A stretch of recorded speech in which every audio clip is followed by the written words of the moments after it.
Okey, hai, Assalamualaikum warahmatullahi wabarakatuh. Minggu ni kita bertemu lagi dalam pembelajaran kita bahasa Melayu iaitu kata sendi nama. Okey, saya Teacher Izwani akan menerangkan sedikit tentang kata sendi nama agar anak-anak murid semua faham dengan apa yang ingin disampaikan pada hari ini. Okey.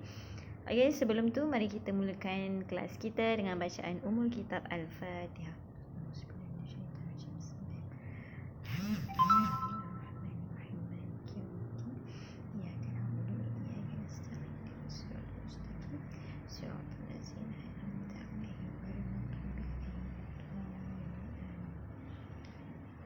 Okey, hari ini Teacher akan sambung pembelajaran kita bahasa Melayu dengan topik kata sendi nama. Okey, apa itu kata sendi nama? Mari kita tengok.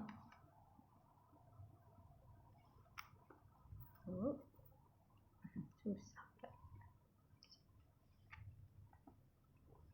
Okey. Apa itu kata sendi nama? Okey, kata sendi nama ialah kata yang digunakan untuk menyambung frasa nama dengan kata atau frasa-frasa dan ayat. Apa tu? Tak faham lah teacher. Okey. Kata sendi nama ialah kata yang digunakan. Kata yang digunakan adalah macam contoh satu perkataan yang akan diletakkan di hadapan perkataan frasa ataupun perkataan nama untuk melengkapkan perkataan tersebut supaya dia mudah lebih cantik, lebih kita faham. Okey. Contoh-contoh kata sendi nama. Okey, baik teacher bagi tahu apa contoh-contoh kata sendi nama supaya mungkin kamu boleh dapat tangkap apa tu kata sendi nama. Okey, kata sendi nama ni banyak ya anak-anak. Okey, kata sendi nama kita ada di. Mesti awak dah dengar. Oh, di mana? Ataupun saya tinggal di saya tinggal di Sungai Buloh. Okey, kita ada di. Kita ada ke, dari, daripada, kepada, pada, untuk, demi, tentang, seperti ataupun bagai, umpama, alaksana, dengan, sejak, semenjak, terhadap, akan, oleh, hingga, sampai dan dalam. Okey, dalam banyak-banyak ni mesti kita macam, okey teacher. Mesti ada antara kamu macam, okey teacher, saya dah ingat dah. Saya dah tahu dah kita jumpa perkataan-perkataan kata sendi nama ni di mana. Okey, alhamdulillah, bagus. Bagi yang masih tak dapat lagi sama-sama, teacher akan terangkan satu persatu cara penggunaan kata sendi nama ni supaya kamu lebih faham. Okey, supaya kamu lebih faham. Okey, kita pergi seterusnya. Kita pergi kepada kata sendi nama ni untuk pengetahuan anak-anak murid semua, ia terletak di depan kata nama. Macam teacher sebut tadi, frasa nama. Ia terletak di depan kata nama, frasa nama atau kata ganti nama dan dipisahkan. Okey, bayangkan ada perkataan, satu perkataan contohnya makan. Tapi sebelum perkataan makan tu depan dia tu ada kata sendi. Contoh dimakan. Di perkataan di, jadi dimakan. Okey. Ganti nama dan dipisahkan daripada perkataan yang mengikutnya. Kata sendi nama ialah perkataan yang digunakan untuk merangkaikan frasa nama dengan kata-kata atau frasa-frasa yang lain. Okey, kat sini nak menerangkan bahawa kata sendi nama ialah perkataan yang digunakan. Perkataan yang teacher sebut tadi ada 17 perkataan bagai, laksana, umpama, seperti tu.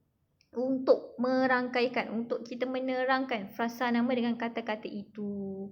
Untuk kita terangkan lagi perkataan-perkataan frasa nama yang kita gunakan. Sebab apa? Sebab kata sendi nama ni kita letak di hadapan frasa nama untuk lengkapkan lagi perkataan tu, untuk cantikkan lagi perkataan tu. Okey?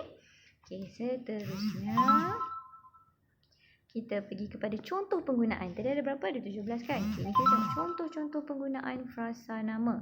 Yang pertama,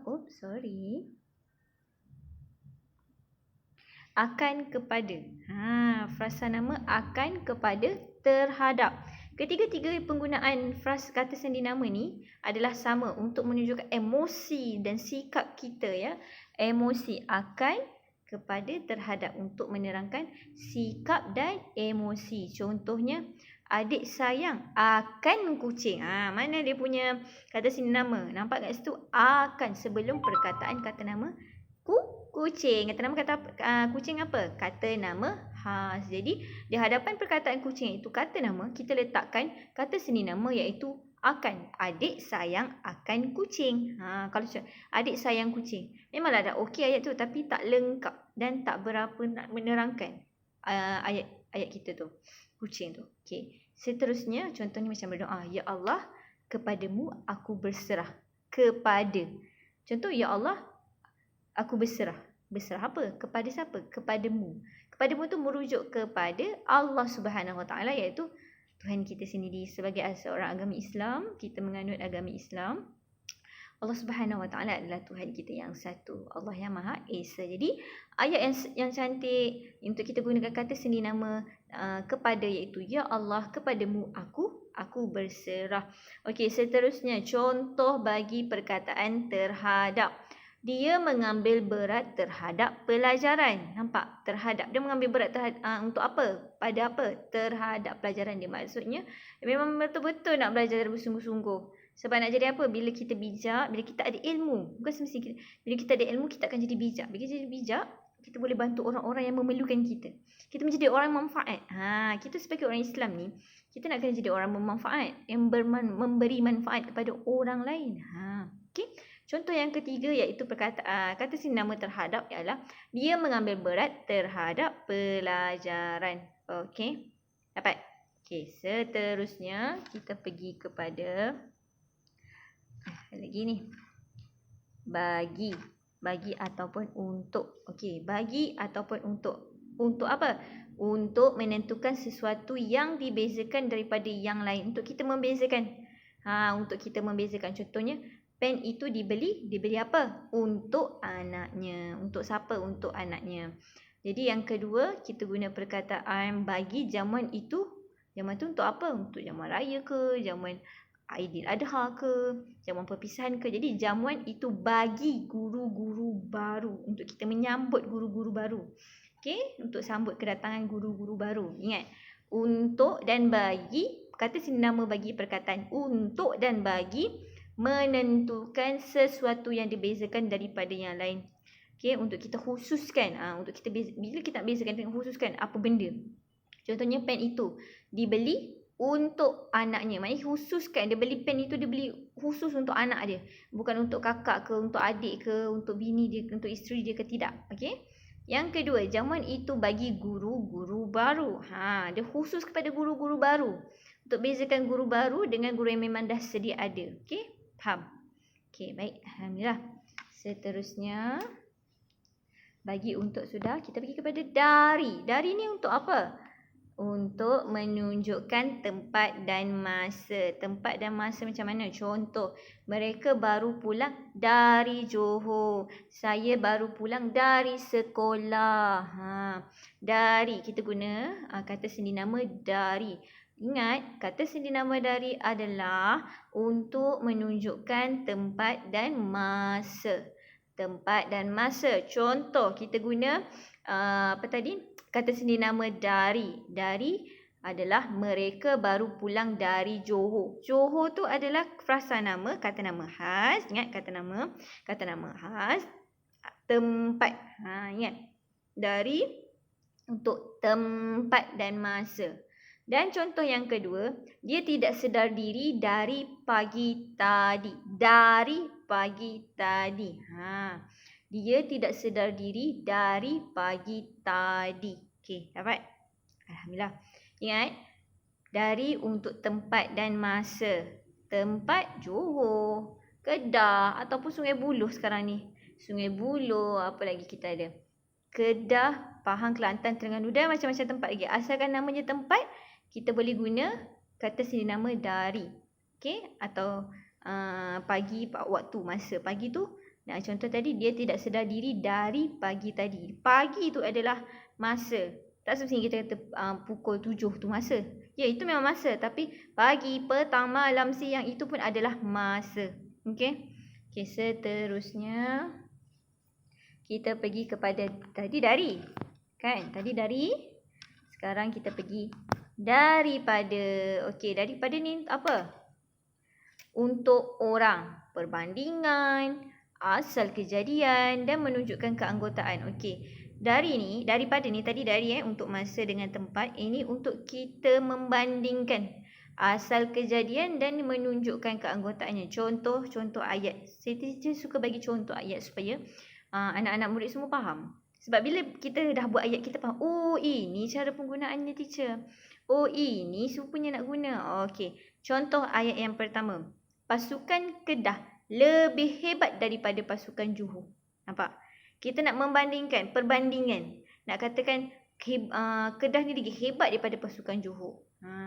Dua-dua adalah pemain, mungkin pasukan bola. Contoh ini pasukan bola ni contoh, bukan betul-betul. Contoh, pasukan Kedah lebih hebat daripada pasukan Johor. Oh, kita tahu, nak tengok bola malam ni. Oh, Kedah lawan Johor ni. Oh, mesti Kedah boleh menang. Sebab kita tahu Kedah hebat. Contoh ya. Okey, yang kedua. Kuih itu dibuat daripada tepung sagu. Contoh kita tengah buat kuih. Tiba-tiba kita buat kuih. Daripada mana? Mak tanya. Kita tanya pada ibu kita cakap. Ibu, kuih ni buat daripada apa? Okey, kuih ini dibuat daripada tepung sagu. Asal kuih tu. Nampak tak? Penggunaan dia adalah untuk asal. Asal kuih tu daripada tepung sagu.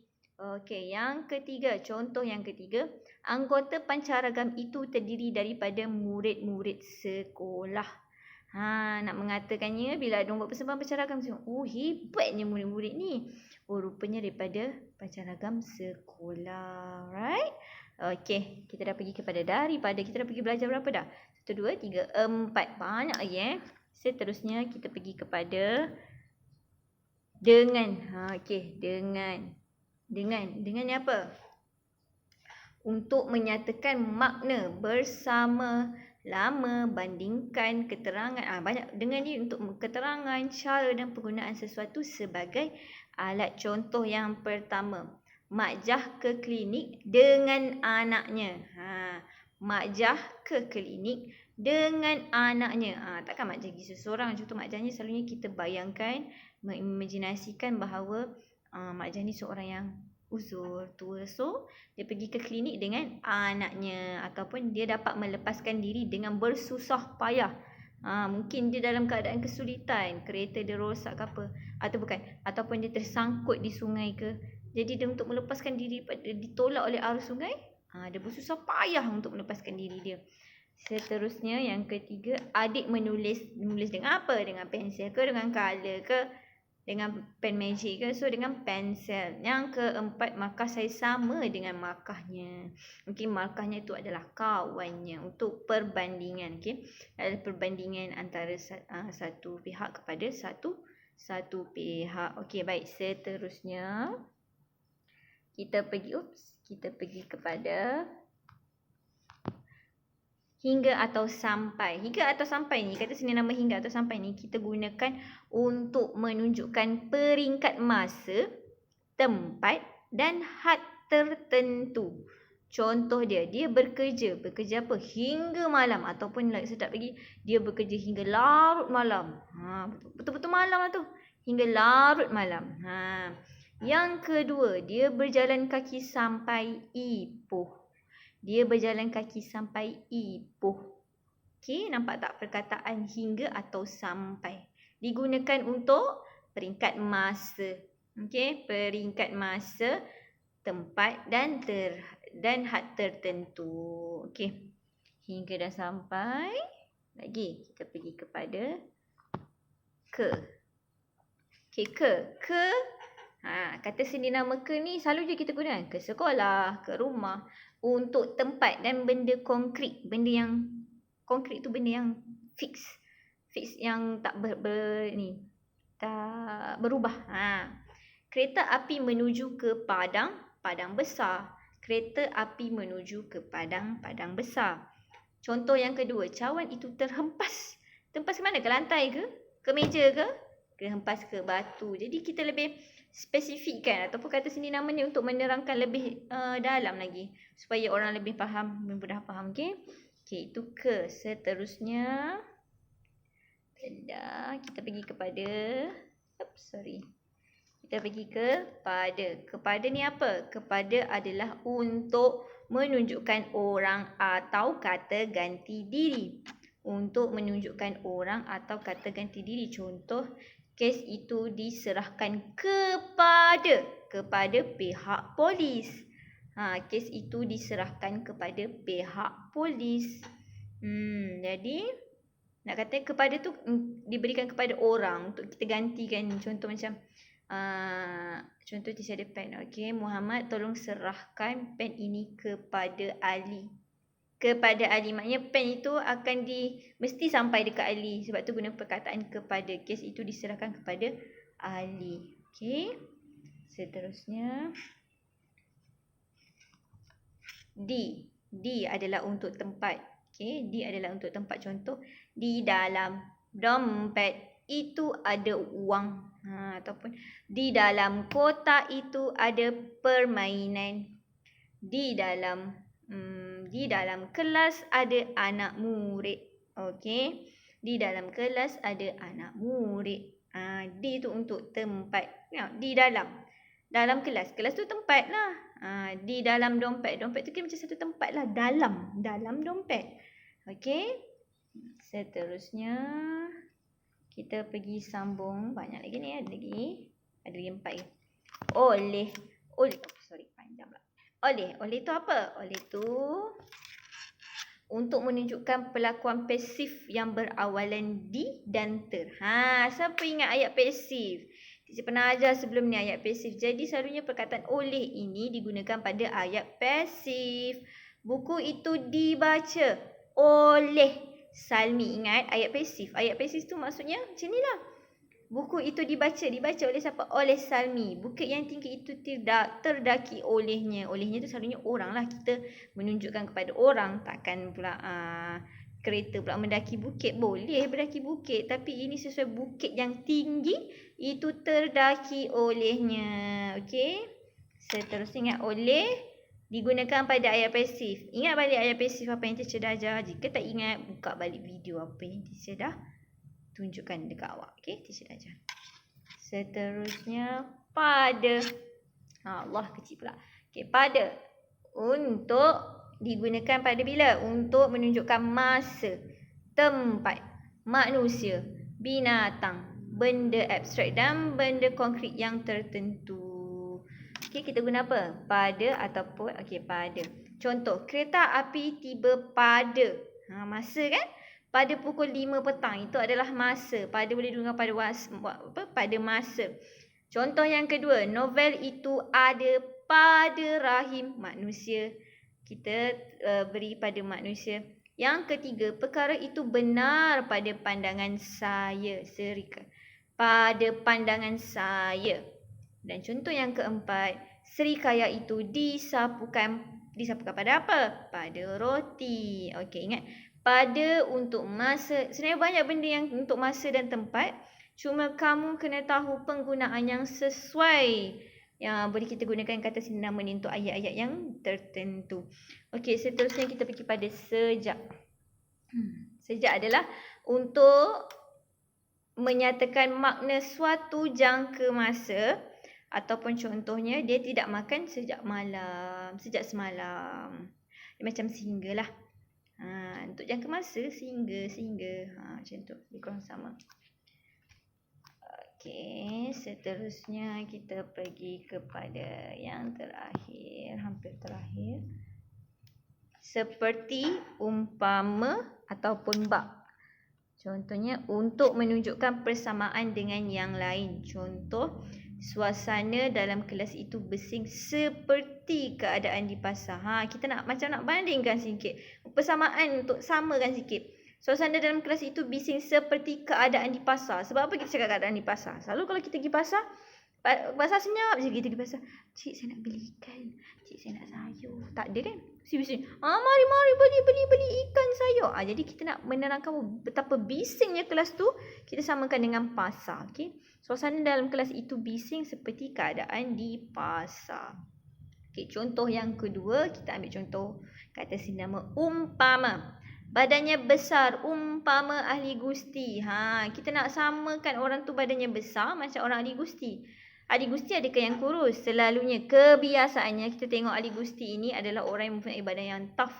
Badan yang sasa. Nak lawan orang ni dengan badan yang sasa. Jadi, badannya besar umpama ahli gusti. Contoh yang ketiga kita ambil bak. Hidungnya mancung, bak seludang. Panjang mancung dia cantik macam seludang. Bak seludang. Bibir awak merah sebak. Macam tu. Bibir awak merah bak delima. Merah delima tu cantik. Kita samakan dengan benda-benda yang cantik. Benda-benda yang indah. Okay. Last sekali kita pergi kepada kata sini nama tentang. Okay, tentang ni untuk menyatakan makna mengenai sesuatu. Contoh, beliau berucap tentang masalah penagihan dadah. Tentang tu kita gunakan untuk menyatakan makna. Dia berucap pasal apa? Berucap tentang masalah penagihan dadah ataupun Teacher Izwani sedang mengajar di hadapan mengenai apa? Tentang kata sendi nama. Ataupun Muhammad dengan Ali sedang berbincang di belakang tentang apa? Tentang subjek bahasa Melayu. Okey? Maknanya tentang ni untuk menyatakan makna, menerangkanlah mengenai sesuatu supaya nampak lebih terang, jelas. Okey? Kata sendi nama ni adalah untuk melengkapkan ayat kamu ya anak-anak, untuk melengkapkan ayat kamu. Dia bukannya saja-saja. Jadi awak kena tahu penggunaan kata sendi nama ni bersesuaian di mana. Okey? Okey, teacher rasa setakat itu sahaja untuk kata sendi nama. Untuk tajuk kita kali ini, kata sendi nama. Jika ada apa-apa soalan, boleh tanya teacher melalui email, WhatsApp ataupun komen dekat Google Classroom. Okay, selepas kamu tengok video ni, teacher nak kamu jawab soalan kata sendi nama di quizzes dan link yang teacher telah bagi pada Classroom, Google Classroom. Okay, sampai di sini saja. Teacher harap semua dalam keadaan baik. Tak lama lagi kita akan berjumpa lagi di sekolah dan berada di sekolah belajar seperti biasa tapi dalam norma baharu. Okay, bye. Assalamualaikum.